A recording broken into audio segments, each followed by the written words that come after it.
Olha, escutem isso aí que o Eduardo Brazal vai falar. Eu já venho falando isso há muito tempo, mas as pessoas não dão ouvido. Então vamos ver aí o próprio pessoal do Nick BR falando. Bom, boa tarde a todos. Então eu vou falar um pouquinho aí sobre o caminho para as redes só IPv6. Então, como você pode migrar a sua rede para IPv6. Então, o que eu tenho aqui para apresentar? Vou falar um pouquinho da história, né? Então, o IPv4 ele surgiu lá em 1983, né? E o IPv6 surgiu ali em fase de projeto lá em 1994. Por quê? Porque já se via que nesse período que só existia o IPv4, sabia-se que não ia dar para ele ter essa continuidade que a internet tem hoje. Então a internet estava crescendo e já estava se vendo que ia ter um quê? Um esgotamento da questão de endereços IPv4. E aí foram criadas ali algumas técnicas para dar uma sobrevida para o IPv4 e em paralelo criou-se ali o IPv6 para que substituísse o IPv4. Só que durante muito tempo o IPv6 ficou ali numa fase de implantação que a utilização era quase 0%. E o IPv4 continuou sendo amplamente utilizado até que se esgotou a nível mundial em 2011. Passado ali de 2011, né, até 2023, 2024, foi se esgotando a nível regional. Então, assim, cada uma das regiões que a gente tem ali uma entidade que distribui os endereços IPv4, foram o quê? Acabando com os seus estoques. E o que a gente tem agora é que, nesse período, essas regiões estão sem endereços IPv4 e o pessoal precisa o quê? A começar a utilizar IPv6. E o que a gente tem hoje em 2023, 2024, é que no mundo a gente está ali com uma previsão de quase 45% de utilização, 45% de utilização mundial do IPv6. E no Brasil, a gente já passou a marca dos 50%. O que é interessante da gente ver dessa marca dos 50%? É que ele já é mais utilizado que o IPv4 aqui no Brasil. Ou seja, ele é o nosso protocolo mais utilizado. Só que ele cresce num ritmo lento. E o IPv4 ainda continua sendo utilizado por todos, para a gente ter a conectividade com todas as máquinas. E aí eu faço uma pergunta, para onde vamos? E eu queria deixar essa reflexão.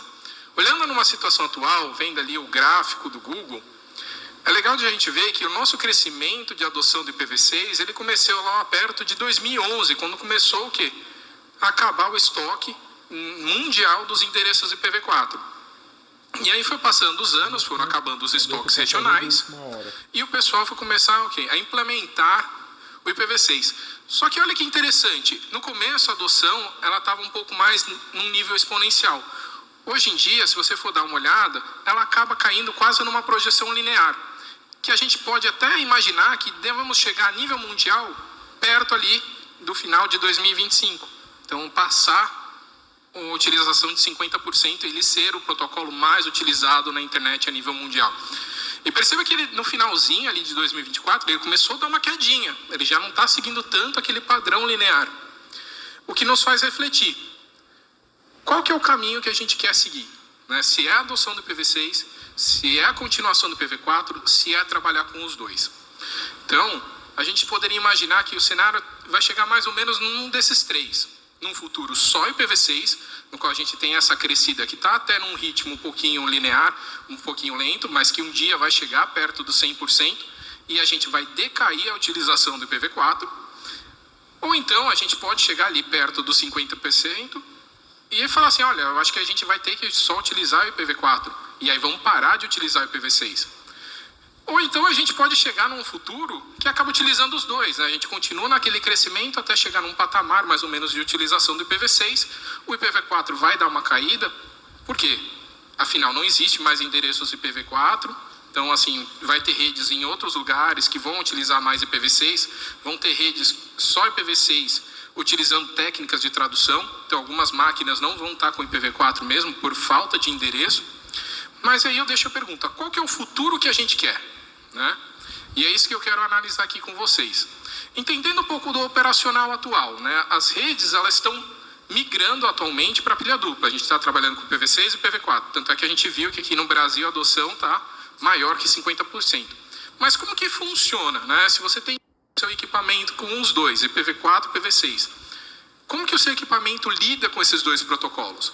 Bom, ele vai operar com os dois numa técnica chamada aí Happy Eyeballs, que tudo começa com a resolução de nomes. Por quê? Porque a maioria das coisas que a gente quer acessar na internet está em cima de um nome. Então, você quer acessar um determinado site, você digita o site, ele vai lá no sistema de DNS e vai fazer a conversão para um endereço IPv4 e IPv6 para você acessar o conteúdo que você queria navegar. Então, começa tudo numa resolução de nomes, no qual você procura ali um registro quad A ou um registro A, procurando ou IPv6 referente ou IPv4, com uma leve preferência para o IPv6. E aí, a gente acaba o quê? Ficando com a conexão que é mais rápida. Então, o IPv6 ele começa numa pesquisa primeiro, logo em seguida começa o IPv4. É como se a gente está nesse período aí de Olimpíada, você inicia o IPv6 mais rápido e depois dá a largada do IPv4. Mas você fica com a conexão mais rápida. Então é assim que a gente tem as máquinas hoje. Mas olhando para aqueles cenários que eu tinha comentado antes, qual será que a gente deveria apostar? A gente poderia apostar, trabalhar nos dois para sempre. Só que olha lá, trabalhar com o IPv4 e com o IPv6. Os dispositivos vão precisar operar com os dois. Os roteadores vão precisar operar com os dois protocolos. Os provedores precisam operar com os dois. Os servidores DNS trabalhando com dois protocolos. Os programadores desenvolvendo para dois protocolos. Você, como administrador de redes, gerenciando duas redes, porque são dois protocolos. Logo, você vê que você está tendo um encarecimento da sua rede devido à utilização dos dois protocolos, que é repassado em todas as partes, nos dispositivos, nos softwares, nos hardwares, que precisam tudo trabalhar com esses dois protocolos. Então, todos vamos pagar pelos dois. Né? A gente até brinca ali, né, que quando surgiu o IPv6, você trabalha com o IPv4 e IPv6, aí você trabalha pilha dupla, mas seu salário continua monopilha. A mesma coisa, a gente está pensando aqui. Estamos encarecendo as coisas, dando mais trabalho para ter que operar com os dois. Então, operar com os dois não é uma situação boa. Mas vamos pensar ali, apostar no IPv4 para sempre, né, em redes IPv4 only. A gente sabe que não existem mais endereços IPv4. Logo, a gente precisa imaginar que talvez a gente precisa transferir endereços IPv4 de redes que não estão utilizando para redes que estão com essa necessidade. Só que essa transferência tem um custo. Talvez a gente tenha que comprar equipamentos para fazer o quê? Uma ampliação daquela quantidade de IPv4 que a gente tem disponível, que é, no caso, um tradutor, um CGNAT. E esse CGNAT ele tem que fazer o quê? A tradução dos pacotes de grande porte. E vai ter um custo para essa máquina. Depois disso, a gente tem custo para armazenamento de logs. Porque agora a gente tem que guardar toda a informação de que foi traduzida dentro do CGNAT, dentro do nosso NAT, para a gente identificar o dispositivo. Então, vocês podem ver, custo, né? E é a lei da oferta e da procura. Ou seja, tem empresas que têm muito dinheiro, que vão conseguir bancar todos esses custos. Mas e você, que é ali um pequeno provedor, um médio provedor, será que você tem cacife suficiente, dinheiro suficiente para aguentar essa aposta do IPv4? E isso já corrobora com a fala do Milton, né, que ele estava falando que as grandes operadoras já estavam fazendo o trabalho do IPv6, mas a gente vê o que? Uma deficiência dos pequenos e dos médios. E geralmente quem a gente vê quem tem dinheiro são os grandes. Então pequenos e médios estão apostando aí no IPv4 only, só que é um caminho de custo. Será que você consegue sustentar essa operação? E aí você vai pensar talvez em repassar isso para o cliente, ou seja, a internet vai ficar cara para todo mundo, porque a gente está escolhendo ali um caminho IPv4 only. E aí a gente pode apostar, por exemplo, no IPv6 para sempre, né? Então, redes que vão trabalhar só com o IPv6, afinal ele foi criado para substituir o IPv4, aí um dia a gente desativa o IPv4, fica só com o IPv6, ele tem outras vantagens de facilitar a comunicação fim a fim, só que ele demanda um estudo e a aplicação de algo novo, o que muita gente reluta. Né? Então a gente vê assim, a pessoa trabalhou a vida inteira com o IPv4 e tem medo de tentar algo novo. Então teria que estudar para aplicar, porque afinal, como tudo na vida, se você não tiver nem um mínimo de conhecimento, se você for mexer, a chance de dar problema é grande. Só que você está disposto a mudar a sua forma de operar a sua rede? Então são esses três caminhos que a gente pode pensar. Alguns geram mais custos, outros geram menos custos. Então é muito importante a gente ver em qual que a gente quer apostar, né? E a gente gosta de falar isso porque parece que nós como do NIC-BR só queremos o IPv6, né? A gente está aqui para ajudar vocês. A gente enxerga que esse caminho é o mais benéfico para a internet. Mas entenda nesses cenários que vocês acabam defendendo, falando assim, não, eu prefiro o IPv4, eu vou buscar a transferência, o qual que esse pode ser o impacto para o seu futuro negócio.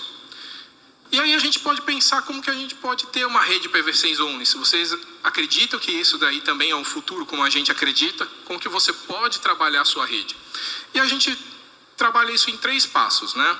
Primeiro passo, né? Começar trabalhando em pilha dupla, com os dois, o IPv6 nativo e o IPv4 compartilhado, ou nativo se você tiver IPv4 sobrando para você colocar nas suas máquinas, fica aí à vontade.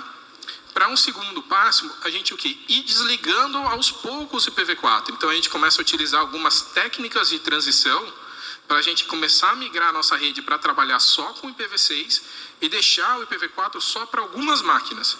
Então a gente vai desativando e desafogando a nossa rede IPv4 para ficar toda IPv6. E quando a gente colocar só em poucas máquinas, no momento que a gente vê que todo mundo está utilizando IPv6, vai ficar fácil da gente o quê? Entrar num terceiro passo, que seria desativar o IPv4 por completo. Então a gente vai tirando aos poucos até o momento que, quando a gente vê que o IPv6 está bem, a gente desativa o IPv4 por completo e fica bom para todos. Então você tem menos trabalho no futuro. Então aqui são os passos, né? E aí eu vou comentar um pouquinho como a gente chega em cada um desses passos, né? Então o primeiro passo, né, que geralmente é o mais difícil, mas para algumas redes é o começo mesmo, é o primordial, porque você chega lá no site do Registro BR, faz ali o pedido e você não ganha mais IPv4, você entra numa fila de espera, mas você pode ganhar já o IPv6. Então, redes novas já vão começar nesse primeiro passo, que tem que trabalhar com IPv6 nativo, porque é o que ele recebe. Então, tudo, né, que você já tem operando em IPv4, você tem que já começar a trabalhar em IPv6. E isso vai requerer, às vezes, uma atualização de software, uma troca de equipamento legado, um equipamento que não funciona com IPv6, você já vai trocando para funcionar, e vai ativando aos poucos. Num plano ali que você vai ter, né, para fazer uma implementação tranquila. Então você não precisa fazer tudo da noite para o dia, mas vai fazendo ali por etapas. E aí uma das coisas que a gente gosta de relatar é que é bom você focar num plano de endereçamento. Tá? Porque assim, trabalhar com endereço IPv6, a gente trabalha com abundância. Quando a gente trabalha com IPv4, a gente trabalha com escassez. Então, se a gente pegar a mesma metodologia que a gente utilizou nas redes, pensando em IPv4, e aplicar no IPv6, não vai dar certo. Porque a gente pensa na escassez, outra a gente pensa em abundância. Tá? Então, foca num bom plano de endereçamento para você trabalhar bem com o IPv6. E aí você trabalha em conjunto do IPv6 o IPv4. No caso ali, nativo, se você tiver endereço IPv4, aí coloca em todas as suas máquinas, é o melhor dos mundos. Mas se você não tem, utiliza ele compartilhado, por exemplo, ali com um CGNAT, que é o mais comum. E aí a gente já recomenda utilizar o 100/64/10. Então vamos entender isso através de um desenho, né? Então, olha ali, os nossos dispositivos têm IPv4 e IPv6. Só que eles trabalham com endereços IPv4 privados. Então ali atrás do CPE, que é a nossa casa, a gente tem ali a rede 192.168. Mas o IPv6 tá o quê? O IPv6 nativo, global, para ele poder navegar. Se ele quiser acessar um determinado conteúdo que está só na rede IPv6, na internet IPv6, ele vai vir IPv6 tranquilo. E agora, se ele quiser acessar um conteúdo que está só em IPv4, vai passar lá para o roteador caseiro, lá o CPE, e vai fazer o quê? A nossa primeira tradução. Então vai de um endereço privado para um outro endereço privado. Por quê? Porque a gente tem poucos endereços públicos. E essas redes precisam ser diferentes. Então, por exemplo, pode ser do 192.168 para a rede 10/8, né? No caso aí que está mostrando no desenho. Mas o ideal mesmo é usar o 100/64, tá? Que é uma rede aí específica para a gente fazer esse NAT a nível de provedor. E aí ele vai lá para aquele CGNAT, que é nosso roteadorzinho, que está lá na outra ponta. Que lá vai estar os nossos endereços IPv4 público. Então perceba que a gente está concentrando todos os nossos endereços IPv4, que é pouquinho, nessa máquina. Então você surgiu com uma rede agora, você está trabalhando ali, pedindo o endereço IPv6 para o NIC-BR, e você vai pedir ali alguns blocos IPv4 para a sua operadora para te fornecer para você colocar no seu CGNAT. Porque o NIC-BR vai te colocar numa fila de espera, você não vai conseguir ir para agora. E aí, com esse pequeno bloco que a sua operadora te fornece, você coloca nesse CGNAT para dar essa conectividade. Por quê? Tem muitas máquinas que só trabalham com IPv4. Eu não falei que a nossa rede está um pouquinho mais do que 50% em utilização do IPv6? Ou seja, tem uns 49% do mundo ali que você pode querer acessar que está em IPv4. Tá? Então, você precisa ter conectividade. Então, esse é o primeiro passo. Então, vamos para o segundo passo. Continuando com o IPv6 nativo em toda a sua rede. Né? E aí você começa a se preocupar em gerenciar uma rede só IPv6. Por quê? Porque a gente vai começar a desativar o IPv4 da nossa rede. Lembra, o cenário anterior, eu estou dando IPv4 ali para todo mundo e deixando ali num CGNAT. Agora a gente vai pensando o quê? Vamos tirar os IPv4 da nossa rede, trabalhar ele como se fosse um serviço e guardar os IPv4 em poucas máquinas. Por exemplo, máquinas tradutoras, em máquinas que a gente vai usar técnicas de tradução, proxy, para a gente no futuro só desativar o IPv4 dessas máquinas. Então, uma migração, tá? Da gente tirando os IPv4 da nossa rede para colocar nessas máquinas lá atrás. Então, falando de técnicas de transição, né? Lembrando que essas técnicas de transição, pessoal, elas não são para serem duradouras. Elas servem para serem o quê? Um caminho para a gente chegar onde a gente quer. Então, que é uma rede IPv6 pura. Então, uma delas que a gente vai comentar aqui, que é o NAT64, tá? É uma tradução stateful dos pacotes, ou seja, você vai traduzir o pacote IPv6 para o IPv4. E aí a gente vai utilizar um prefixo bem conhecido, que é o 64FF9B.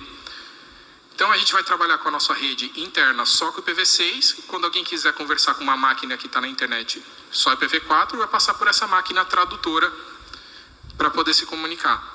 Só que perceba, né, que se você precisar de IPv4 dentro da sua rede, ali numa aplicação, essa técnica não vai funcionar.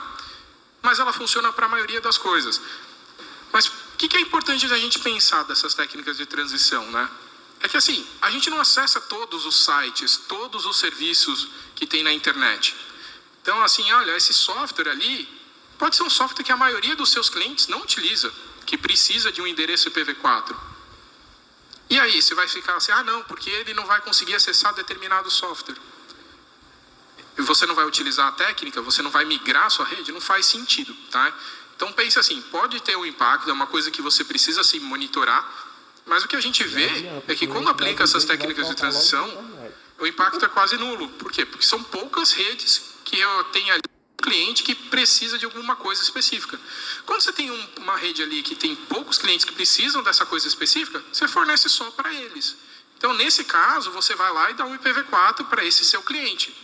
E para todos os outros, trabalha com IPv6, porque não tem ali nenhum problema, tá? Até que aquele determinado serviço que ele utiliza atualize, né, obviamente, no futuro, comece a trabalhar com IPv6, você pode tirar aquele cliente lá que estava com IPv4, sem nenhum problema, tá? Essa técnica do NAT64, ela precisa de uma técnica auxiliar, que é o DNS64, tá? Que é como a gente trabalhar com o DNS para fazer, assim, uma mentirinha para o nosso cliente, para ele achar que está navegando em IPv6, só que na verdade ele está querendo navegar em IPv4. Vai ficar mais claro com o desenho que eu vou mostrar a seguir, tá? Então ali a gente tem o nosso cliente IPv6, tá? Ele está só com o endereço IPv6, como está ali no nosso diagrama. E ele quer comunicar com uma máquina que só tem IPv4. O que ele vai fazer? Ele vai conversar com a máquina do DNS64, ele vai ali procurar o endereço IPv6 que é relacionado aqui, por exemplo, a um site, que é o exemplo.com, e ele vai fazer essa busca de um registro quad-A. E aí o DNS64 vai passar por toda aquela estrutura de DNS autoritativos e vai descobrir que não tem endereço IPv6 relacionado ao exemplo.com. Só tem um endereço IPv4, que é ele que ele recebe lá, o 200, 0, 113 e 1. Só que o seu cliente só tem IPv6 e você descobre que ele quer acessar alguém que só tem IPv4. Então você precisa o quê? Dar uma mentirinha para ele. Então você tem essa máquina do DNS64 que ela vai transformar a resposta A em quad-A, colocando aquele prefixo lá, o 64FF9B, e coloca ali o endereço IPv4 lá dentro. A sua máquina vai acessar esse dispositivo utilizando esse endereço IPv6. e o seu próprio. E vai conversar com essa máquina chamada NAT64. Então vai mandar um pacotinho